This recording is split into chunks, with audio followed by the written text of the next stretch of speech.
رسول کریم بسم اللہ الرحمن الرحیم۔ حضرات گرامی قدر، دنیا میں جو بھی آیا ہے اس کو دنیا فانی سے جانا ہے، لیکن بعض لوگوں کی حسنات، ان کے کارہائے نمایاں، ان کی علم دین کے ساتھ وابستگی، ان کی تلاوت قرآن مجید کے در انہماک، ان کا قرآن مجید کی تدریس کے لیے محنت، ان کی تحریک رجوع القرآن کے لیے کاوشیں ان کو ہمیشہ کے لیے عمل کر دیتی ہیں۔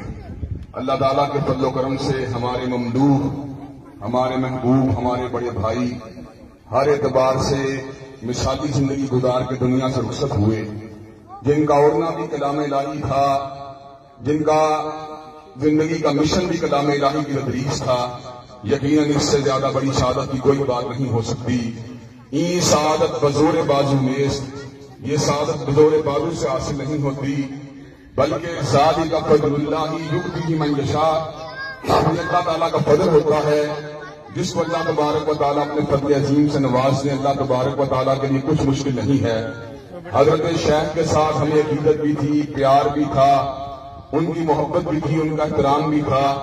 حضرت شیخ بھی ساری زندگی اپنے دیگر چاہنے والوں کی طرح مجھ سے بھی شفقت والا معاملہ فرماتے رہے، محبت فرماتے رہے، پیار فرماتے رہے، اور ایک موقع پہ خصوصیت سے انہوں نے بڑی حوصلہ افزائی فرمائی اور برملا طور کے پر پیار کا، محبت کا اور شفقت کا اظہار علماء کے بڑے اجتماع میں کیا۔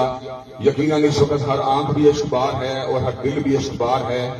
آپ تمام لوگ حضرت قاری صاحب کے لیے دعا کریں کہ اللہ تبارک و تعالیٰ ان کو ملائے اعلیٰ میں منتقل فرمائے اور ان کے درجات کو بلند فرمائے۔